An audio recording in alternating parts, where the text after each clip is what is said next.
देश के इतिहास में एक ऐसा नाम दर्ज है जिसने बहुत कम उम्र में देश के लिए अपनी जान निछावर कर दी। वो उम्र जब एक युवा अपने करियर और आने वाले भविष्य को लेकर परेशान रहता है। उस उम्र में एक क्रांतिकारी निकला जो महज 18 साल की उम्र में देश के लिए सूली पर चढ़ गया। मुजफ्फरपुर मजिस्ट्रेट के मुताबिक जिस वक्त उसे फांसी पर चढ़ाया गया, वो निर्भीक और निडर होकर हाथ में गीता लिए हंसते हंसते फांसी पर चढ़ गया। दोस्तों, आज हम बात करेंगे भारत के स्वतंत्रता आंदोलन में सबसे कम उम्र में प्राण देने वाले क्रांतिवीर खुदीराम बोस के बारे में। खुदीराम का जन्म 3 दिसंबर 1889 को पश्चिम बंगाल के मिदनापुर जिले के बहुवैनी नामक गांव में हुआ था। उनके पिता का नाम त्रैलोक्यनाथ बोस तथा माता का नाम लक्ष्मी प्रिया देवी था। बालक खुदीराम के मन में देश को आजाद कराने की ऐसी लगन लगी कि 9वीं कक्षा के बाद ही पढ़ाई छोड़ दी और स्वदेशी आंदोलन में कूद पड़े। स्कूल छोड़ने के बाद खुदीराम रेवोल्यूशनरी पार्टी के सदस्य बने। 1905 में बंगाल विभाजन के विरोध में चलाए गए आंदोलन में उन्होंने बढ़ चढ़कर भाग लिया। फरवरी 1906 में मिदनापुर में एक औद्योगिक तथा कृषि प्रदर्शनी लगी हुई थी। बंगाल के क्रांतिकारी सत्येंद्र नाथ द्वारा लिखे सोनार बांग्ला नामक ज्वलंत पत्रिका की प्रतियां खुदीराम ने इस प्रदर्शनी में बांटी। उस वक्त एक पुलिस वाला उन्हें पकड़ने के लिए भागा। खुदीराम ने इस सिपाही के मुंह पर एक जोरदार घूंसा मारा और शेष पत्रक जो अभी बांटना बाकी था बगल में दबाकर भाग गए। इस प्रकरण में राजद्रोह के आरोप में सरकार ने उस पर अभियोग चलाया, परंतु गवाही न मिलने से खुदीराम निर्दोष छूट गए। मिदनापुर में युगांतर नाम की क्रांतिकारियों की एक गुप्त संस्था के माध्यम से खुदीराम क्रांतिकारी कार्यों में पहले ही जुड़ चुके थे। 1905 में लॉर्ड कार्जन ने जब बंगाल का विभाजन किया तो उसके विरोध में सड़कों पर उतरे अनेकों भारतीयों को उस समय के कलकत्ता के मजिस्ट्रेट किंग्सफोर्ड ने क्रूर दंड दिया था। अन्य मामलों में भी उसने क्रांतिकारियों को बहुत कष्ट दिया था। इसके परिणाम स्वरूप ब्रिटिश सरकार ने किंग्सफोर्ड को पदोन्नति देकर मुजफ्फरपुर में सत्र न्यायाधीश के पद पर बैठा दिया। इसके बाद खुदीराम ने अंग्रेजों पर एक के बाद एक हमले किए। 6 दिसंबर 1907 को खुदीराम ने नारायणगढ़ रेलवे स्टेशन पर बंगाल के गवर्नर की विशेष ट्रेन पर हमला किया, परंतु गवर्नर बच गए। सन 1908 में उन्होंने 2 अंग्रेज अधिकारियों वाटसन और फुलर पर बम से हमला किया, लेकिन वे भी बच निकले। 1908 में युगांतर समिति की एक गुप्त बैठक में किंग्सफोर्ड को मारने का निश्चय हुआ। इस कार्य हेतु खुदीराम तथा प्रफुल्ल कुमार चाकी का चयन किया गया। खुदीराम को एक बम और पिस्तौल दी गई, प्रफुल्ल कुमार को भी एक पिस्तौल दी गई। मुजफ्फरपुर में आने पर इन दोनों ने सबसे पहले किंग्सफोर्ड के बंगले की निगरानी की। उन्होंने उसकी बग्घी तथा उसके घोड़े का रंग देख लिया।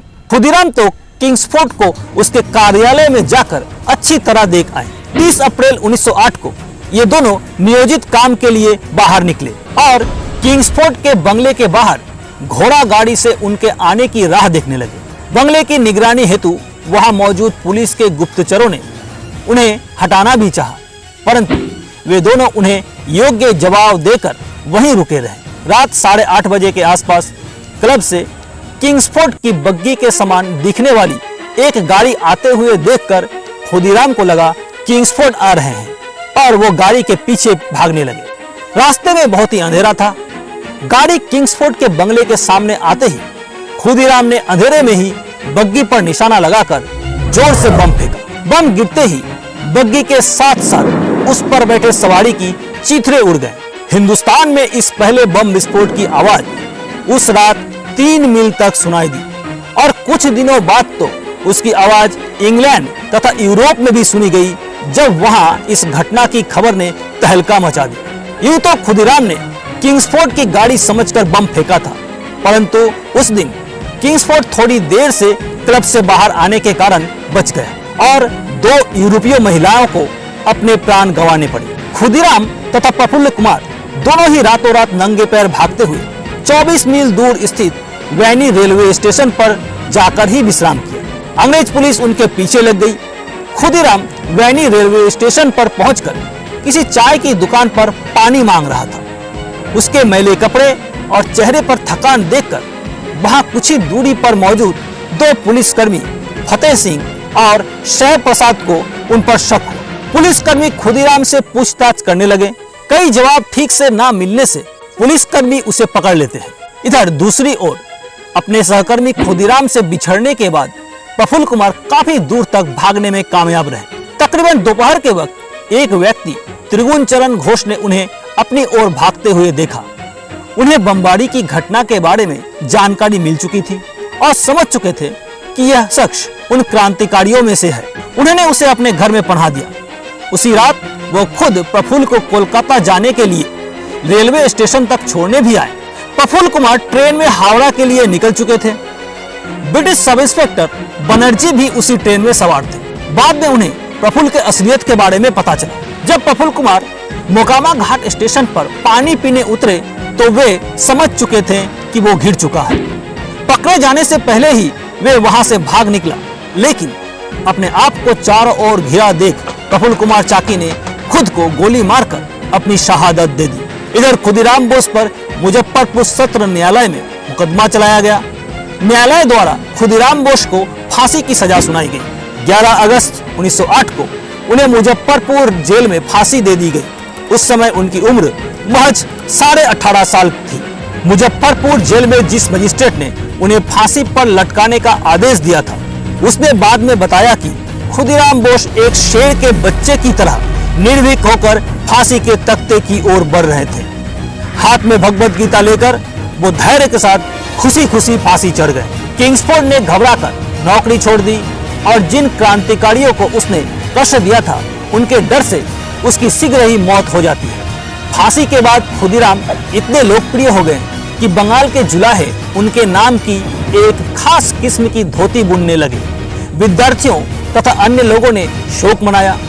कई दिनों तक स्कूल, कॉलेज सभी बंद रहे और नौजवान ऐसी धोती पहनने लगे जिनकी किनारों पर खुदीराम लिखा होता था। क्रांतिवीर खुदीराम बोस का स्मारक बनाने की योजना कानपुर के युवकों ने बनाई और उनके पीछे असंख्य युवक इस स्वतंत्रता यज्ञ में आत्मसमर्पण करने के लिए आगे आए।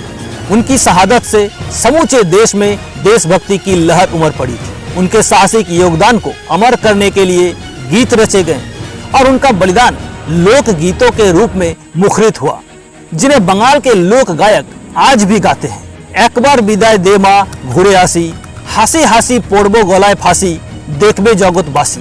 इस गीत ने उस वक्त बंगाल के घर घर में स्वतंत्रता की वो आग जला दी जो स्वतंत्रता प्राप्ति तक जलते रहे। दोस्तों, कैसा लगा वीडियो कमेंट करके जरूर बताएं। वीडियो अच्छा लगे तो लाइक, कमेंट, शेयर करना ना भूलें। इसी तरह की इंफॉर्मेटिव वीडियो पाने के लिए चैनल को सब्सक्राइब जरूर कीजिए। आज के लिए इतना ही, मिलते हैं अगले वीडियो में। तब तक के लिए स्वस्थ रहें, सुरक्षित रहें।